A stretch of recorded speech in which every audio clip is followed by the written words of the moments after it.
بہت پرانے زمانے کی بات ہے۔ ایک چھوٹے سے گاؤں میں فاروق نام کا ایک غریب آدمی رہتا تھا۔ اس کی زندگی بڑی کٹھن گزر رہی تھی۔ وہ روزانہ جنگل سے لکڑیاں کاٹ کر بازار میں بیچتا اور انہی پیسوں سے گھر کا خرچ چلانے کی کوشش کرتا۔ مگر غربت، بیماری اور زمانے کی سختیوں نے اس کی زندگی کو ایک مستقل اذیت بنا دیا تھا۔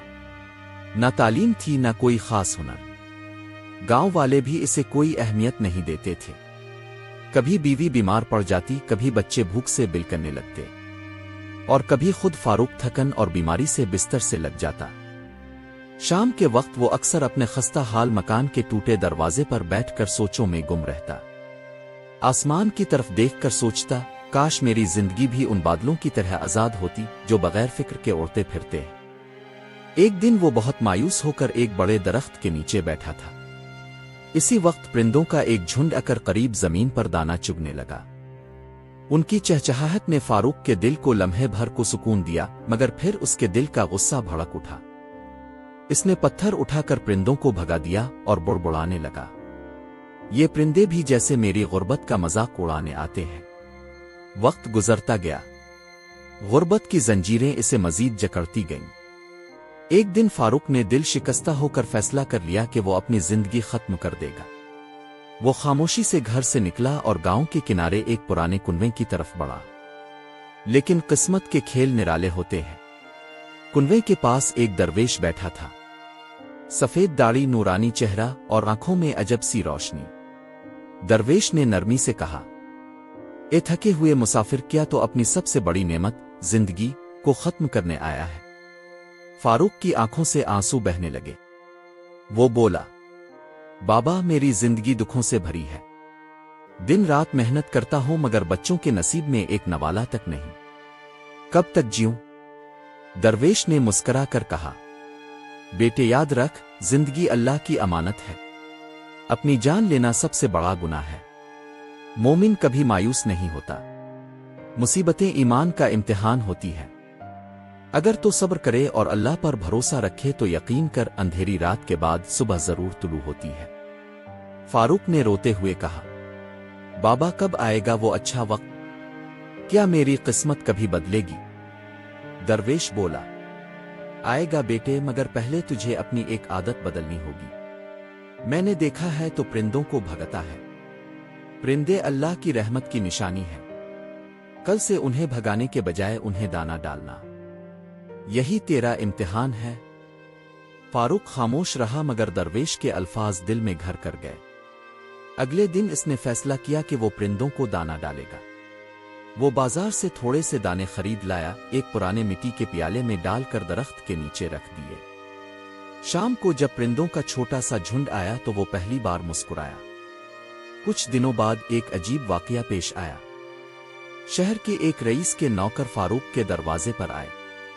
انہوں نے بتایا کہ رئیس صاحب نے پرندوں کو تمہارے گھر کے پاس دانا چگتے دیکھا ہے اور وہ تمہیں اپنے گھر لکڑیاں پہنچانے کا کام دینا چاہتے ہیں۔ فاروق کی آنکھوں سے خوشی کے آنسو نکل آئے۔ اس نے فوراً کام قبول کر لیا۔ اب اسے پہلے سے زیادہ مزدوری ملنے لگی۔ گھر کے حالات سنورنے لگے۔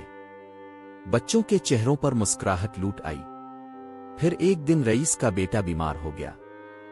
علاج بے اثر رہا۔ رئیس نے فاروق سے کہا، تمہارے گھر کے پاس پرندوں کا بسیرا ہے، وہاں سکون کی فضا ہوتی ہے۔ میں چاہتا ہوں میرا بیٹا وہاں کچھ وقت گزارے۔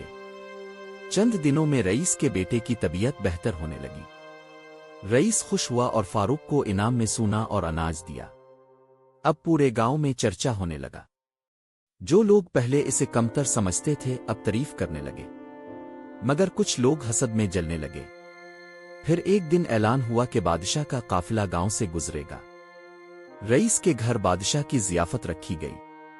اچانک بادشاہ کے آنے سے پہلے فاروق کے گھر پر پرندوں کا بڑا جھنڈ اتر آیا۔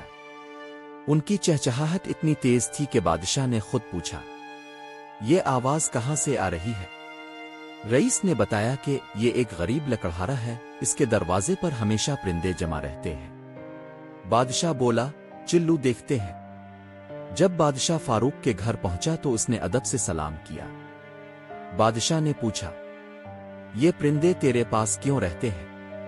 فاروق نے عاجزی سے جواب دیا، جہاں دانا اور رحمت بانٹی جائے وہاں اللہ کی مخلوق خود آ جاتی ہے۔ میں صرف یہ جانتا ہوں کہ اگر میں انہیں بھوکا نہ رکھوں تو اللہ بھی مجھ پر رحم فرماتا ہے۔ بادشاہ اس کی بات سے بہت متاثر ہوا۔ حسد کرنے والے تاجر بول اٹھے، جہاں پناہ، یہ شخص جادو جانتا ہے۔ بادشاہ نے کہا، آج رات میں خود یہاں قیام کروں گا، سچ جھوٹ سب معلوم ہو جائے گا۔ رات کو سب لوگ وہ منظر دیکھ کر حیران رہ گئے۔ سینکڑوں پرندے اطمینان سے دانا چگ رہے تھے۔ بادشاہ نے کہا، یہ جادو نہیں، یہ دل کی صفائی ہے۔ پرندے انسان کے باطن کو پہچانتے ہیں۔